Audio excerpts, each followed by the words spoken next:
According to a study on the sleep habits of 400,000 Taiwanese adults, the risk of coronary heart disease is about the same in people who sleep less than 4 hours a night as it is in those who sleep more than 8 hours a night. Subjects who underslept had a 35% higher risk of heart disease, and people who overslept had a 34% increase. Another study, published in 2009, followed 276 subjects for 6 years and found that people who slept either less than 7 hours or more than 8 hours were at least twice as likely to develop type 2 diabetes or trouble tolerating glucose. And there's more! A 2013 study of about 54,000 adults over the age of 44 found links between too much sleep and increased rates of heart disease, diabetes, obesity, stroke, and mental health issues. In fact, the rates of coronary heart disease, diabetes, and stroke were even higher in people who overslept than in those who slept too little. So the links are there. Sleep correlates with all kinds of health problems. But it's hard to say whether too much sleep actually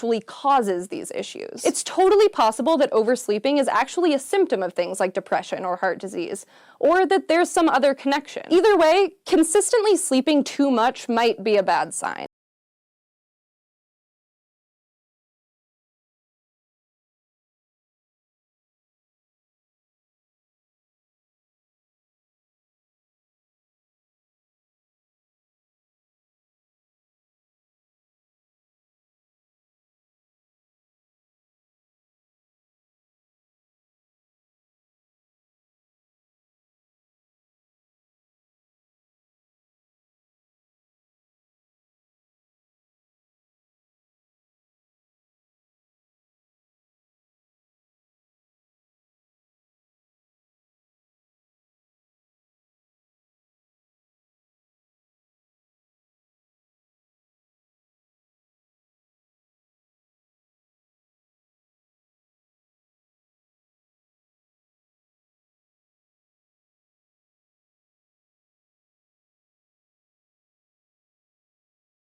Birds can be very impressive at imitation, which is another word for copying. When chicks are born, they hear sounds made by the other birds in their flock or their family, and they practice imitating those sounds until they sound just like the rest of their flock. There are lots of reasons that birds might need to know the sounds that other animals make. For one thing, birds in the wild are very social. They help out other members of their flock. The calls of different flocks of birds, even two different flocks of the same kind of bird, are all different from each other. It helps them to know who their family is by the familiar sounds they make. Some birds can even learn other animal calls that might scare away predators, so the birds don't get eaten. And being good at imitating shows that a bird is smart and has a good memory and strong muscles, which makes it more appealing to other birds in its flock. The birds that can copy human speech are especially talented imitators. Birds that learn to imitate humans come from two groups: parrots like African greys, cockatoos, and parakeets, and songbirds like minus, starlings, and even crows. They're such good imitators that sometimes they can even fool people. Some pet birds have escaped into the wild and taught the calls they learned from humans to the other birds in their new flock. So sometimes people have gone for a nature walk and heard someone calling out. They looked around for a person only to realize that the birds were the ones talking.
rising temperatures in seas, massive droughts, changing landscapes, successfully adapting to climate change is growing increasingly important.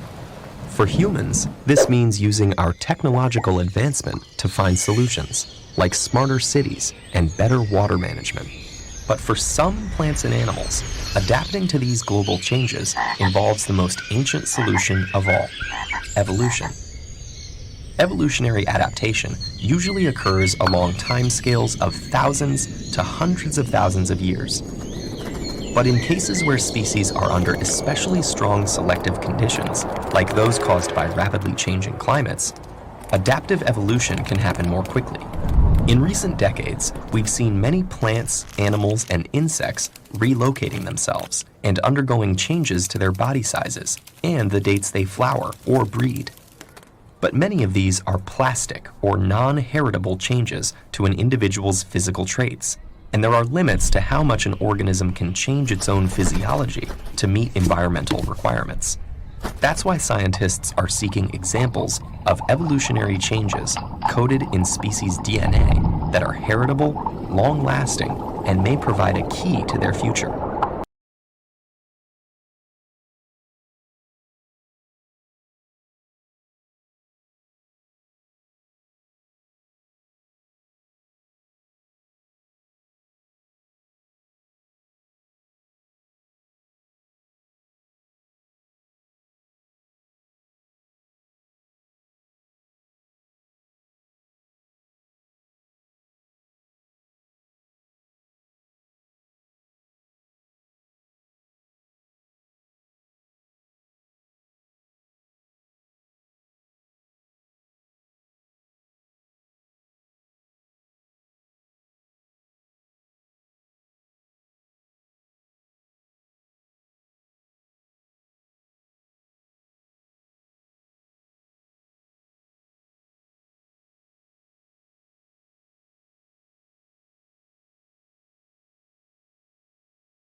The consumption of berries can enhance beneficial signaling in the brain. Plant foods are our primary source of antioxidants and anti-inflammatory compounds, but some plant foods may be better than others, as I've explained before. 1 cup of blueberries a day can improve cognition among older adults, as shown in this randomized, double-blind, placebo-controlled trial, and the same thing in kids after just a single meal of blueberries, though 2 cups may work better than 1. That single hit of berries may also improve mood. A double-blind, placebo-controlled crossover study in which kids are asked a series of questions. Are you very slightly or not at all, a little, moderately, quite a bit, or extremely interested, excited, strong, etc.? Before and after drinking the placebo, no significant change. But 2 hours after consuming about 2 cups of blueberries, their positive mood scores significantly improved. They felt more enthusiastic, alert, inspired, attentive, that kind of thing. That was in young adults, ages 18 through 21. Same thing in 7 to 10-year-old children. Some dangerous new mood-enhancing drug or Ritalin? No, blueberries, and just after a single meal.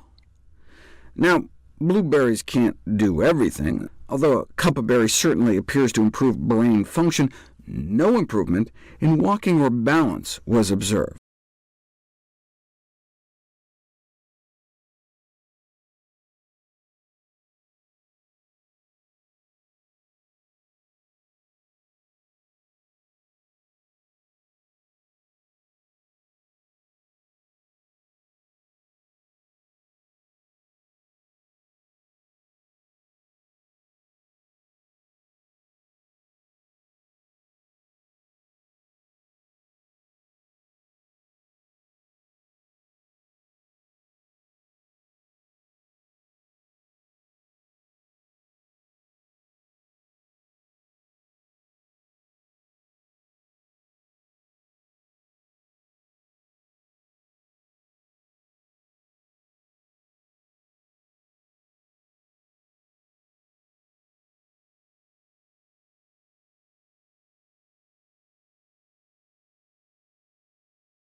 Turns out that if you can find a sport and a team you like, studies show that there are all sorts of benefits that go beyond the physical and mental benefits of exercise alone. Some of the most significant are psychological benefits, both in the short and long term. Some of those come from the communal experience of being on a team. For instance, learning to trust and depend on others, to accept help, to give help, and to work together towards a common goal. In addition, commitment to a team and doing something fun can also make it easier to establish a regular habit of exercise. School sport participation has also been shown to reduce the risk of suffering from depression for up to 4 years. Meanwhile, your self-esteem and confidence can get a big boost. There are a few reasons for that. One is found in training. Just by working and working at skills, especially with a good coach, you reinforce a growth mindset within yourself. That's when you say, even if I can't do something today, I can improve myself through practice and achieve it eventually. That mindset is useful in all walks of life. And then there's learning through failure, one of the most transformative long-term benefits of playing sports. The experience of coming to terms with defeat can build the resilience and self-awareness necessary to manage academic, social, and physical hurdles.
How can sleep deprivation cause such immense suffering?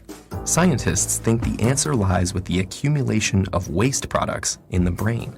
During our waking hours, our cells are busy using up our day's energy sources, which get broken down into various byproducts, including adenosine. As adenosine builds up, it increases the urge to sleep, also known as sleep pressure. In fact, caffeine works by blocking adenosine's receptor pathways. Other waste products also build up in the brain, and if they're not cleared away, they collectively overload the brain and are thought to lead to the many negative symptoms of sleep deprivation. So what's happening in our brain when we sleep to prevent this? Scientists found something called the glymphatic system, a cleanup mechanism that removes this buildup and is much more active when we're asleep. It works by using cerebrospinal fluid to flush away toxic byproducts that accumulate between cells. Lymphatic vessels, which serve as pathways for immune cells, have recently been discovered in the brain, and they may also play a role in clearing out the brain's daily waste products. While scientists continue exploring the restorative mechanisms behind sleep, we can be sure that slipping into slumber is a necessity if we want to maintain our health and our sanity.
Steel and plastic. These two materials are essential to so much of our infrastructure and technology, and they have a complementary set of strengths and weaknesses. Steel is strong and hard, but difficult to shape intricately. While plastic can take on just about any form, it's weak and soft. So wouldn't it be nice if there were one material as strong as the strongest steel and as shapeable as plastic? Well, a lot of scientists and technologists are getting excited about a relatively recent invention called metallic glass with both of those properties and more. Metallic glasses look shiny and opaque, like metals. And also like metals, they conduct heat and electricity. But they're way stronger than most metals, which means they can withstand a lot of force without getting bent or dented, making ultra-sharp scalpels and ultra-strong electronics cases, hinges, screws, the list goes on. Metallic glasses also have an incredible ability to store and release elastic energy, which makes them perfect for sports equipment like tennis rackets, golf clubs, and skis. They're resistant to corrosion and can be cast into complex shapes with mirror-like surfaces in a single molding step. Despite their strength at room temperature, if you go up a few hundred degrees Celsius, they soften significantly and can be deformed into any shape you like. Cool them back down, and they regain the strength.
There is a lot of water on Mars, and there once was a lot of surface flowing water.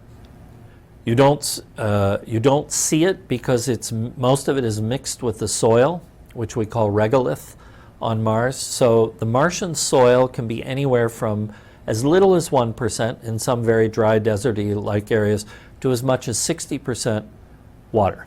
One strategy for getting water when you're on Mars is to break up the regolith, which would take something like a jackhammer because it's very cold, it's very frozen. If you can imagine making a frozen brick or a chunk of ice that's mostly soil and maybe half water and half soil, that's what you would be dealing with. So you need to break this up, put it in an oven.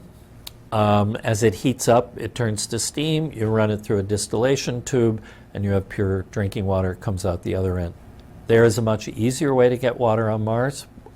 In this country, we have developed industrial dehumidifiers, and they're very simple machines that simply blow the air in a room or a building across a mineral called zeolite. Zeolite is very common on Earth. It's very common on Mars. And zeolite is kind of like a sponge. It absorbs water like crazy, takes the humidity right out of the air. Then you squeeze it, and out comes the water.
Language is an essential part of our lives that we often take for granted. With it, we can communicate our thoughts and feelings, lose ourselves in novels, send text messages, and greet friends. It's hard to imagine being unable to turn thoughts into words. But if the delicate web of language networks in your brain became disrupted by stroke, illness, or trauma, you could find yourself truly at a loss for words. This disorder, called aphasia, can impair all aspects of communication. People who have aphasia remain as intelligent as ever. They know what they want to say, but can't always get their words to come out correctly.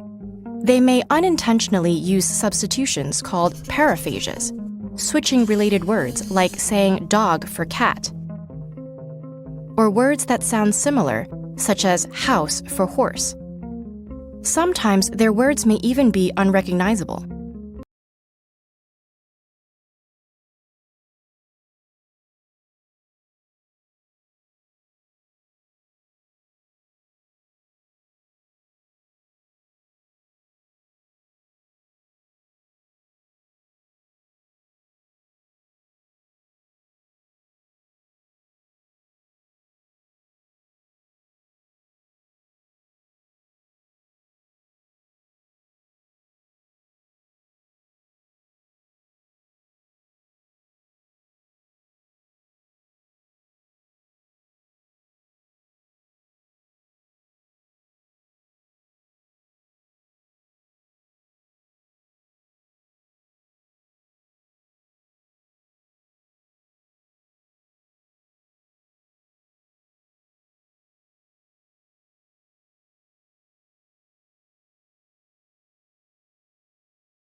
The primary obstacle to good thinking is not a cramped desk or an uninteresting horizon. It is, first and foremost, anxiety. Often, the most profound thoughts we need to grapple with have a potentially disturbing character. As these potential implications start to come vaguely into view, our inner sensor, motivated by desire for calm rather than growth, gets alarmed. A vigilant part of the self gets agitated. It distracts us, it makes us feel tired, or gives us a strong need to go online. Skillfully, it confuses and muddles our train of thought. It blocks the progress we were starting to make towards ideas that, though important and interesting, also presented marked threats to short-term inner peace. It's in this context that the shower emerges as so helpful to the way our minds work, and earns the right to be honoured as one of the best places on earth in which to do any kind of serious reflection. Amidst the crashing water and the steam, and with a few minutes of respite before the day starts, the mind is no longer on guard. We're not supposed to be doing much inside our heads. We're mainly occupied with trying to soap ourselves and properly rinse our hair.